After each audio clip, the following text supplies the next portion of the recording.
చేనేత వస్త్రాల అద్భుత ప్రపంచం సావిత్రి సిల్క్స్ మన బెజవాడలో గ్రాండ్ ఓపెనింగ్ అందరూ ఆహ్వానితులే.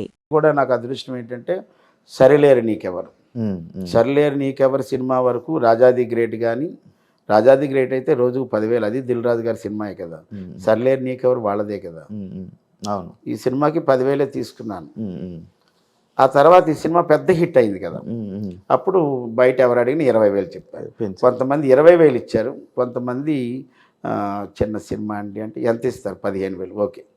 ఇంకొక తీరు ఏంటంటే సినిమాలో క్యారెక్టర్ బాగుంది, అరే ఈ సినిమా ఆడినా ఆడకపోయినా మనకంటూ ఒక మంచి పేరు వస్తుంది అన్నప్పుడు 10,000కి చేస్తాం.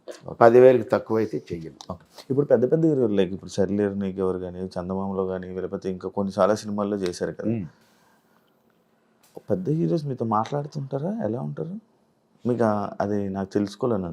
అంటే ఇంతవరకు నేను 14 రోజులు చేశాను సర్లేరు నీకెవరు. నాతో ఒక సందర్భం 2 సందర్భంలో మాట్లాడింది రావు రమేష్ గారు.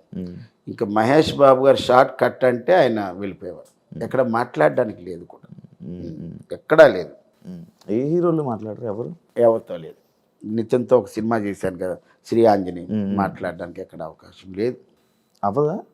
అవదని కాదు కానీ నేను ఎందుకు అంటే ఇప్పుడు షార్ట్ కట్ అనగానే గొడుగు వస్తుంది, వెళ్ళిపోతారు కదా వాళ్ళు.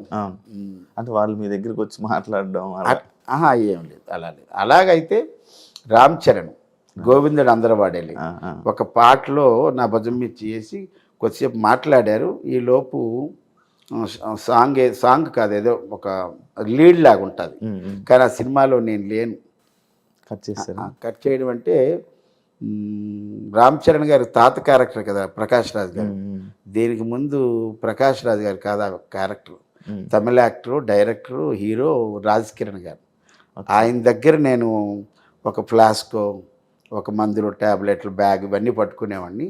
ఏమైందో పలాచీలో షూటింగ్ చేసి వచ్చిన తర్వాత మొత్తం క్యారెక్టర్లన్నీ తీసేశారు. అంటే ముందు రాజ్ కిరణ్ గారినే తీసేశారు, దాంతో అతని కాంబినేషన్లో తీసేశారు. ఇంకా నేను కూడా మళ్ళీ గురుగారికి ఎక్కడ, అప్పటికే నేను ఒక 50,000 పేమెంట్ తీసేసుకున్నాం. 1,50,000 2 లక్షల పేమెంట్, అది ఒక 50,000తో సరేలే గురుగారి దాంట్లో చేశాం కదా, రామ్ చరణ్ గారి దాంట్లోనే చేసామని ఆనందం వచ్చింది. మామూలుగా ఈవెంట్స్కి వెళ్తుంటారు కదా, ఎంత వస్తుంది సార్, ఎంత ఇస్తారు ఈవెంట్లో? చెప్పాను కదా 15 అంతే. 15 ప్లస్ ట్రాన్స్పోర్ట్ ఇప్పుడు దాకా. కొన్ని ఈవెంట్లు 20,000 ఉంటాయి, కొన్ని బెంగళూరు ఈవెంట్లు 30 ఉంటాయి. ఒక్కొక్క అంటే మనకు బెంగళూరు అంటే ఒక డే వేస్ట్ అయిపోతుంది, అందుకోసం కొద్దిగా డబుల్ పేమెంట్ ఇవ్వండి సార్ అంటారు. ఒకనొక స్టేజ్లో మీరు జబర్దస్త్ చేస్తున్నప్పుడు మీకు వచ్చిన ఫేమ్ని చూసి మీరు ఎవరు కిందకి దిగలేదు కదా, అందరూ ఆ పైనలో ఉండేవాళ్ళు. నేను ఎప్పుడు అసలు ఆ సెలబ్రిటీ అనేటటువంటిది కానీ, ఆ ఫేమ్ అనేది కానీ, నేను బేసిక్గా స్టేజ్ ఆర్టిస్ట్ని, సినిమా యాక్టర్ని. మా గురువు గారు ఎంత తోపు, నేను ప్రభాస్ గారితో కలిసి ఇంప్రవైజేషన్ చేశాను, ఇంతమంది హీరోలతో కలిసి వర్క్ చేశానని ఆ ప్రౌడ్ నాకు ఎప్పుడూ లేదు, ఉండదు కూడా. ఓకే.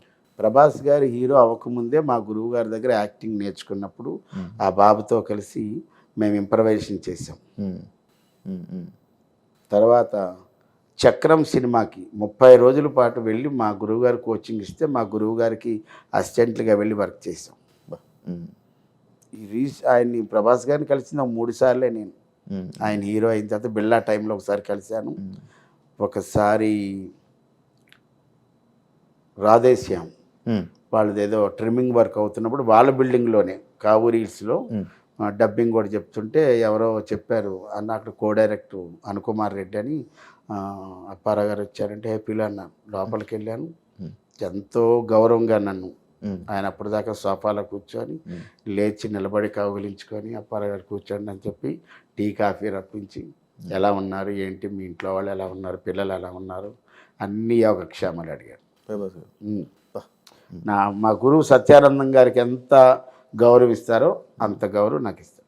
ఏం నేర్చుకున్నారన్న మీరు ఇన్ని సంవత్సరాల ఇండస్ట్రీలో? మీరు ఏం నేర్చుకున్నారు, ఏం తెలుసుకున్నారన్న? మనం ఏది ఎక్కువగా ఊహించుకోకూడదు, ఏది తక్కువగా ఊహించుకోకూడదు. నా జీవితంలో నేను ఎత్తుపల్లాలు చాలా చూశాను, కష్టాలైతే ఎక్కువ చూసేసాను. అందులో నుంచి కొద్దిగా జబర్దస్త్ ఫేమ్ వచ్చిన తర్వాత, జబర్దస్తే నాకు ఏదైనా సరే, సినిమా నాకు బ్రేక్ ఇవ్వలేదు, జబర్దస్త్ ఇచ్చింది. జబర్దస్త్ ద్వారా సినిమాలు వచ్చాయి, అంతే అంతే వచ్చాయి. ఆ ప్రౌడ్ ఎప్పుడూ నాకు లేదు. నేను కామన్ మ్యాన్ లాగా ఉంటాను, సామాన్యంగానే ఉంటాను. అంటే ఏం నేర్చుకున్నారని? నేర్చుకోవడం అంటే ఎలా ఉండాలి, ఎలా ఉండకూడదు నేర్చుకున్నాను. ఎలా ఉంటే బాగుంటుంది, ఎలా ఉండకూడదు అంటే ఎలా ఉండాలి అంటే నీ పని ఏదో నువ్వు చేసుకొని వచ్చేయాలి.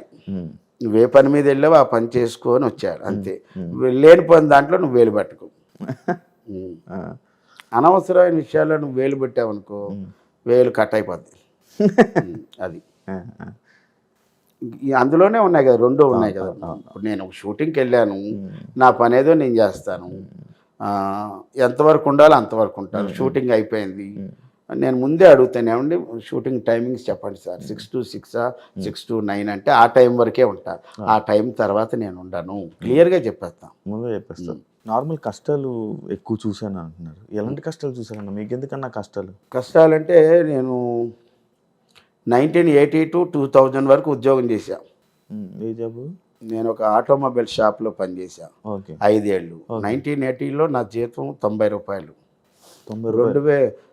85కి వచ్చేటప్పటికి 200 అయింది. 85లో ఒక ఆటోమొబైల్ కంపెనీ, ఆ కంపెనీ నుంచి మా షాప్కి బోల్ట్లు నట్లు కొనడానికి ఒక ఆయన వచ్చాడు, పెద్ద ఆయన, తరిగొప్పల శ్రీనివాసరావు గారని. ఆయన ఆ కంపెనీలో సీనియర్ క్లర్క్. ఆయన అన్నాడు, మా కంపెనీలో జాబ్ చేస్తావా, 350 ఇస్తారన్నాడు. అప్పుడు ఈ ఓనర్ని అడిగాను, సార్ 5 ఏళ్ళు చేశానుగా, ఇప్పటికి 200 అయింది, 85వ సంవత్సరం, 5 ఏళ్ళకి మీరు 250 ఇవ్వండి, ఇంకా అక్కడికి వెళ్ళి మళ్ళీ కొత్తగా ఉంటుంది అంటే, ఆయన వారం రోజుల తర్వాత లేదంటే ఇంకా ఆయనకి చెప్పాను, సార్ మీ దగ్గరికి వస్తానని. వెంటనే జంప్ 350. అప్పుడు కూడా అక్కడ నేను ఆఫీస్ బాయ్. అప్పటికి నా మెట్రికులేషన్ అయిపోయింది. 85 నుంచి 91 వరకు, 90 వరకు బాయ్గానే చేశాను. 91లో నాకు జూనియర్ క్లర్క్ ఇచ్చారు. ఆ తర్వాత సంవత్సరమే సీనియర్ క్లర్క్ ఇచ్చారు. అప్పుడు నా వరకు బయటికి వెళ్ళడం. 2000 సంవత్సరంలో నేను మానేసేటప్పటికి ఆ 350 నుంచి 2775 అక్కడతో మానేశాను. అప్పుడు మాకు సొంత ఇల్లు ఉండేది, హ్యాపీ. ఇంకా అడుగుదాం అనుకున్నాను, రెంట్ ఎంత అని. రెంట్ లేదు, సొంత ఇల్లు. మా నాన్న ఆ విషయంలో మాత్రం.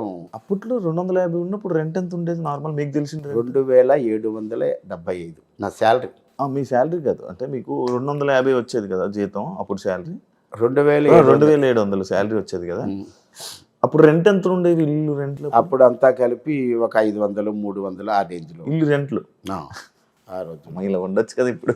మేము ఫస్ట్ మాకు ఒక హోటల్ ఉండేది మా నాన్నగారికి.